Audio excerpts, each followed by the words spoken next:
أعوذ بالله من الشيطان الرجيم بسم الله الرحمن الرحيم والصلاة والسلام على رسوله الكريم وأهل بيته الطيبين الطاهرين المعصومين أما بعد قال الله تعالى في كتابه يا أيها الذين آمنوا لا يسخر قوم من قوم عسى أن يكونوا خيرا منهم.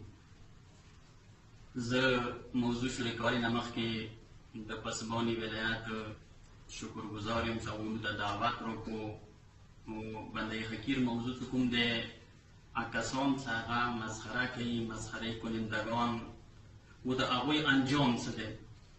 خالق لایزال فرمایش کوي ایمان ولو تاسې یو قوم د بل قوم مسخره مه کوئ، یو فرد د بل قوم مسخره مه کوئ، یو گروه د یو فرد مسخره مه کوئ. کیدای شي شاید هغه تاسو نه بهتر وي و اندیشان سره خذو ته هم اندیشان سره پروردگار فرمایش کوي ولا نساء من نساء عسى ان يكون خيرا منهن.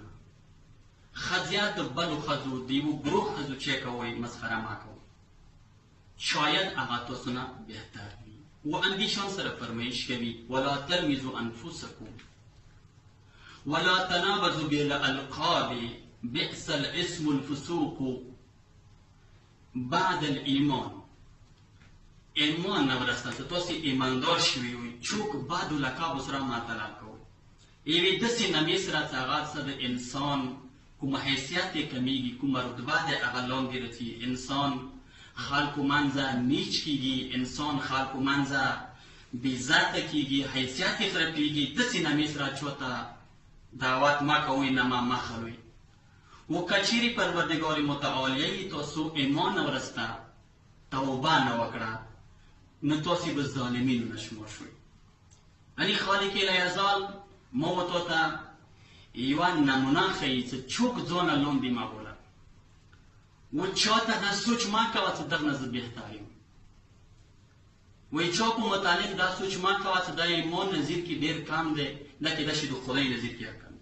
استا نظیر کې به کم وي خو کیدای شي د خدای نظیر کې هغه ته خدای لوی مقام ورکوي. اندیشان سره خاتم نبیین حضرت محمد مصطفی صلی الله علیه و آله و سلم فرمایش کوي ان المستهزئین یفتح لاحدهم باب الجنه. یعنی چې مستهزئین چې کوم دي، استهزاء کوونکي چې کوم دي، مسخرې کوونکي چې کوم دي، هغوی نه به یوه کس ته بهشت دروازه خلاصه شي. فیقال وبویلی شي هغه ته هلمه راشه نوځه بهشت ته. خو چې هغه کله نږدې شي فیجیء بکربه و غمه، هغه په سختۍ سره او غم او کرب سره کله هغې دروازې ته نږدې شي فاذا جاء اغلق به، دروازه به اوسې بند شي. یعنې کله نږدې شي دروازې ته، دروازه کله اوسې بند شي، پاته ورته ولګېږي چې ما دنیا کې خلکو سره مسخره کوله. د هغې مسخرې نتیجه همدا دی چې خدای مو بهشت ته طلب کړي، خو چې کله نږدې شوم دروازه رسې بند شي.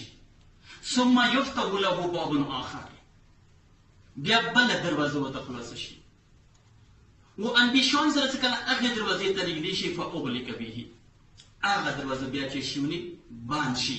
اندیشان سره د عمل څه کله مسخرې کوونې سره چې شي تکرار شي، غږ ته وشي چې راشه دروازه ته خلاصه دی، بیا هغه فما یأتیه، بیا هغې دروازې ته هغه نه نږدې کېږي.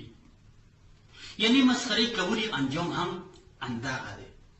و اندیشان سره آقای شیخ قمی رحمت الله علیه عباس قمی هغه کتاب انوار البهیه کې فرمایش کوي چې یوه ورځې باندې بغداد شهر کې یوه ښځه ډېره تیز روانه وه. چا ورباندې غږ وکړو چېرته روانه یې، څنګه دوره بیړه ده دی؟ نه هغه ورته فرمایش کوي چې ما یو بچی زندان کې قید څم وابن موسی بن جعفر علیه السلام برگاه کې سوال وکن، دعا وکن چې ما بچی رها شي. دغه ځای کې یو غیر مستبصر یا مبصر چې هغه امامیت سره تعلق نه لرلو، هغه ورپسې مسخره وکړه چې که چېرې وم امام دوره تکات کې وای، دوره خدای تکات یې کړی وای، خپله به زندان کې نه مړ کېدو.